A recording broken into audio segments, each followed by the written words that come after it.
He said my voice annoyed him, but he still wanted me around, until I stopped talking altogether. I met Marcus at a bookstore coffee shop where I worked between college classes. He was handsome, charming, and had this way of making me feel seen. 3 months into dating, he dropped the bomb casually, like he was commenting on the weather. "Your voice gets kind of grating when you're excited, you know?" I laughed it off, but the words burrowed deep. I started noticing how I sounded, too loud, too high-pitched, too much. Marcus would wince when I told stories, cutting me off mid-sentence to check his phone. Yet he'd get upset if I didn't text back immediately or declined his invitations. "I like having you around," he'd say, pulling me close. "You're my person." So I learned to modulate. I spoke softer, shorter. I let him dominate conversations while I nodded and smiled. The criticism stopped, replaced by an unsettling contentment on his part. He seemed happy with this quieter version of me. Then came his birthday party.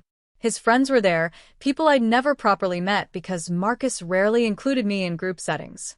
I stood by the snack table, sipping wine, when his best friend Jake approached. "You're really quiet," Jake observed. "Marcus said you talk a lot." Something snapped.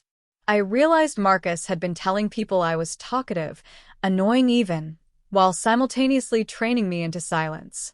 He wanted me present but muted, like a decorative plant that occasionally nodded. I decided on an experiment. For 1 week, I would only speak when absolutely necessary around Marcus. Yes or no answers. Minimal responses. I wanted to see how long it would take him to notice, to care. Day 1, nothing. Day 3, "You okay? You're being weird." Day 5, panic. "Why aren't you talking to me?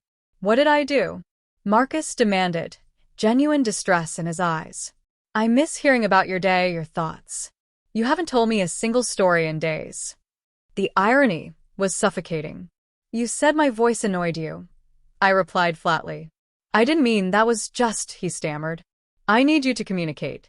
This silent treatment is manipulation." There it was. My voice annoyed him, but my silence was manipulation. He didn't want a partner. He wanted a controllable presence that performed on command. I packed my things that night while he pleaded, promising he'd never said those words, that I was overreacting, that I was ruining us over nothing. But I'd learned something crucial. Someone who loves you